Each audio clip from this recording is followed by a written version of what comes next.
Hey, welcome to Rockin Comics. I'm Zach. Hi, Amy. We have got a lot going on here in the studio. You can see we have a guest. This is the Kid Flash. This is Kid Flash, or Peyton. He's Augie's stepbrother, sidekick. Half cousin? Sure. Something. I don't know. He's going to chill with us. But we got a boatload of books to get to, so no Amy's Awesome this week, and no archives. So diving into New Avengers 16.1. It's a jump-on point. I liked it. Good jump-on point. Neil Adams is the artist. I'm a fan of his work. Like it. Face. There is... he draws Wolverine without a mask in an odd way. I wasn't near as thrilled with that. Apparently Peyton didn't like it as well either. Woo! But overall, I really like the story. You got Norman Osborn breaking out of jail. And apparently at the end you find out he's hooked up with AIM and Hydra and maybe some more. My only issue is, and we talk about it on the podcast at rockincomics.com, Norman Osborn again?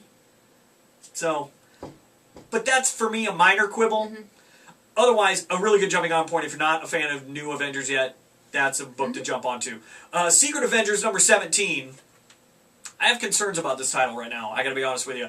I like Warren Ellis. I think he's a good author. But for me, I don't know what's happening. I don't know if they're doing a series of one-shots or what, but there doesn't seem to be, from last issue to this issue, any carryover into plot. Peyton, do you agree? Apparently. He's trying to make a run for it. He's getting out. So that's my big concern. I enjoyed the art better than I did last issue, although it... Still not the best art in the world. Amy still has more issues than I do with it. I'm sorry, people. I just... But story-wise, I was kind of cool with it. The end especially was a nice cliffhanger, and I hope they continue on, although their preview for next issue does not give me confidence that they're going to. My other big problem with it is the bad guys in this, you know next to nothing about it, and you don't find out hardly anything. So, for me, that was a problem. You all right there? You need a hand? He's okay. Everything good? He's fine. Okay. So, Secret Avengers, it's a book that I really like and I love the idea of. It just, I don't know if it's losing steam, but I don't know what's happening, so. He's really not happy with that book either. No, he's not. He hates it. I did pick up Brilliant. It's Bendis' new book with Mark Bagley, and it's simply that. It's brilliant. It's about... I really love this.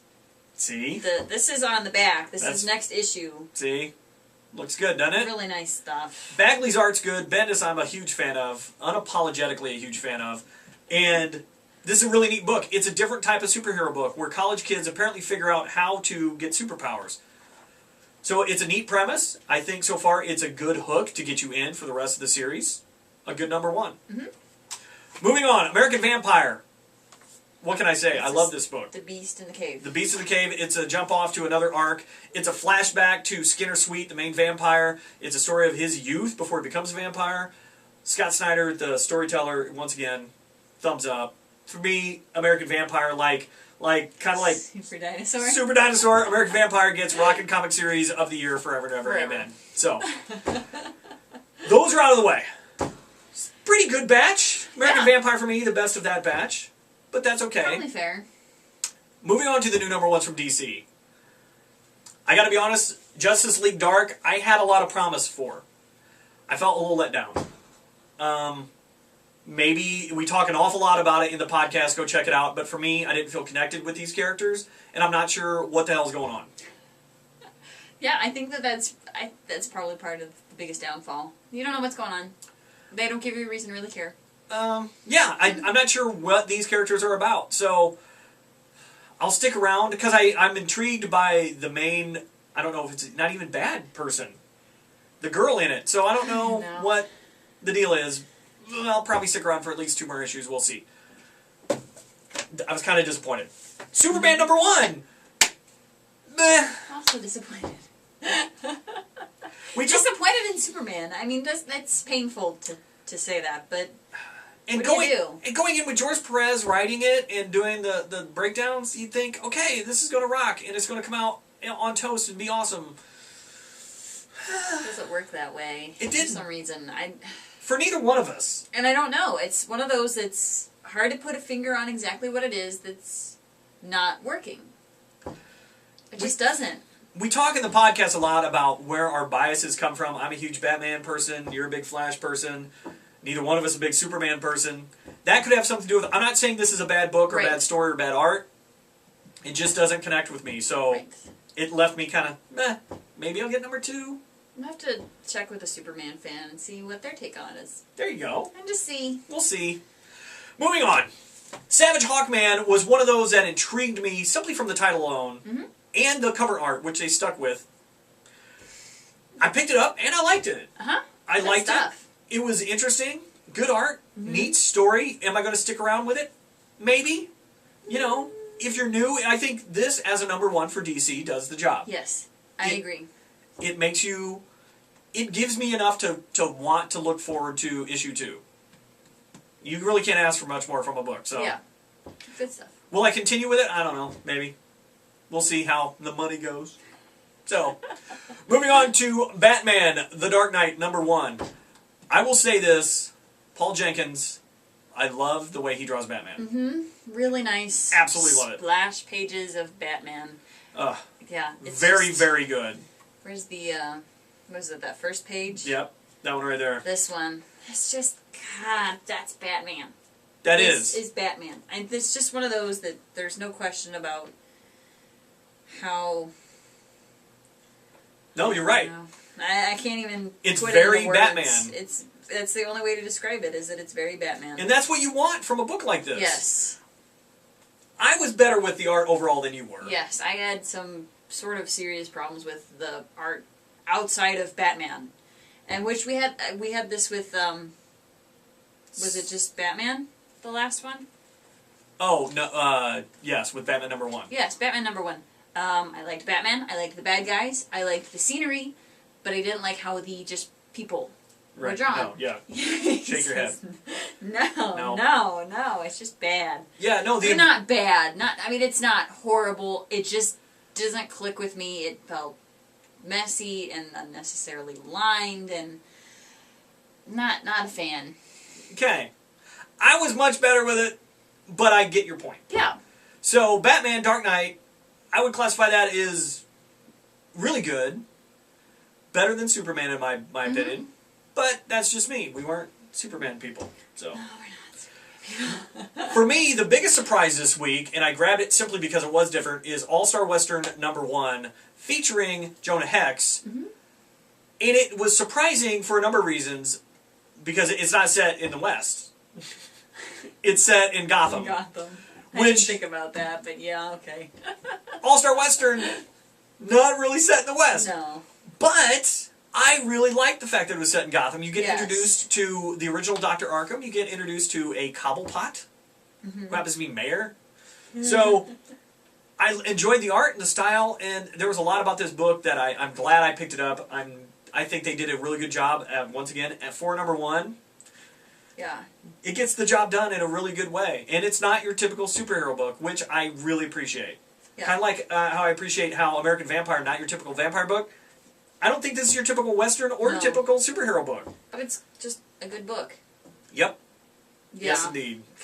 And now that leaves us. They have more number 1s, but we only picked up this many. What is that, 7? Something like that. 7. Is it?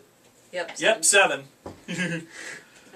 These 2, I think, were the ones you were most looking forward to. One of them is one I was most looking forward to. Flash number 1. This goes without saying that I was looking forward to this. An insanely high amount of anticipation. And how did it do for you? Did not live up to my anticipation. Oops. I'm not going to say that this was a bad book. I think it hits with me more than it hits with you. Yep. Simply because I know more about Barry Allen than you do. I know, and not just about his character. Right. So... for me, this is like, okay, that's Barry. I get it. This is familiar. This is how Barry Allen is. This is why we like Wally West better. I just can't let it go. No, you can't. And that's why we like it. But not a bad book, and I liked it, but I wanted so much more, and maybe it's just one of those where I put a little bit too much anticipation on it. Maybe. And hyped it up a little too much. I don't know that I would necessarily say that I'm let down, but it leaves me a little bit wanting. Okay. I enjoyed it, but That's really my review. I enjoyed it, but I don't know what else to say. I've never been a huge Flash fan. This did not make me a huge Flash fan. Mm-hmm. It just didn't. Which is a bummer. Because I think, let Jeff Johns write it. He'll make you a big Flash fan. He will make you a big Flash fan. I'm sure he would. That's, yeah. So... What do you do? We move on to one of the best books, I think, of the new number ones we've read all this last month. Teen Titans number 1. As a fan of Teen Titans, as a... Sorry. All right. As a fan of Teen Titans, as a super fan of Teen Titans, this worked so well. As a group fan, team group fan, group team book fan, a lot of words, too many. Group team fan group and the fans in. And the fan and ends. Anyway, for a group book, this one is done right. Mm-hmm. You get it. It's so good. Scott Lobdell's writer, Brett Booth the artist. The story, the action, the pacing, just everything is just right on the money. It just fires on all cylinders from the first page. And it doesn't stop. No. You get introduced to Kid Flash right away, and he's got a homemade costume, and that alone was funny. It was awesome. And his pants, totally don't fit him. Right! Now, I'm going to bring back Justice League Dark real quick, because these are 2 group books. You would think I would love both of them. The difference is, in Teen Titans, I'm fully aware of who each character is that is introduced, what they're about, what's going on, whereas I didn't feel that way with Justice League Dark. So, for me, Teen Titans... Man, without a doubt, Rockin Comic of the Week. Yep. Potentially Rockin Comic of the New 52. Of the New 50. Potentially. Yes. I mean, we've read a lot of good number 1s, but hot crap on a stick, that one's so good. It really is. So good. Yeah. I mean, it's hard because it's been 4 weeks of reading things. Yeah. And we'd have to sit back down. But, really thinking about everything that we've read, Rockin Comic, the New 50. I mean, if not absolutely, then it's neck and neck with Wonder Woman. Yeah. I mean... Of the ones we read, we didn't read all 52. This is true. We read a lot of them. We read I'd say over half. Yeah, I think so. So, of the ones we've read, I'd say the 26. Statistically likely that Teen Titans is the Rockin Comic, the New 52. Very good. Very good. It's just great. If you didn't get it, then what is wrong with you? And let me say... Yes. But let me say this. I'm not a fan of Red Robin. At all. Which I am. Kid Flash, I only know a little bit about, and so... And Wonder Girl, I was into Teen Titans earlier. Before, with Dick Grayson. Yes. I was a Dick Grayson Teen Titans fan, and I just kind of got away from it. I kind of dabbled in it here and there, but other than that, I didn't stay attached. And when you're doing number 1s, which they're doing... Right. You need to lock in and get it and hook you in the first one, and this book does it, I think, possibly better than any of the other 52, and it's fabulous. And I think this does such a good job, because you're not a, Tim Drake fan, you're not coming at it with this background knowledge of these characters, and I am. Right. But we both love this book. And that's how good it is. Yeah. That you can manage to get that balance for people that aren't familiar with those characters, and then the people that are, and you still have... It's just hands down. Yeah. Fantastic. Very good. Rockin Comic of the Week, without a doubt. Possibly Rockin 52. Rockin 52. I like it. That's the deal. Yep. And I'm sorry. Still love the wings on Red Robin. They're awesome. Deal with it. So there you go. That's our deal. We might do another one later on where we just kind of review all the number 1s. And we'll probably bring in another guest soon to talk about the ones that we didn't get. Yes. And some input. We may have a couple special guests coming up in the next month or so. So look forward to that. Check out the podcast at rockincomics.com. Don't check out our Twitter, which doesn't exist. Like us on Facebook. Like us on Facebook. Seriously. Rockincomics.com. We post stuff there besides just the podcast and the video cast and all that stuff. So there's always stuff to check out. So go do that. Yep. If you're going to grab books this week, I say grab Teen Titans.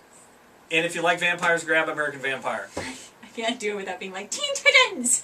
That's a whole other podcast. Thank you, Cartoon Network. Yay! So that's it for this week. I'm Zach. I'm Amy. That's Peyton. He's out of here. Bye.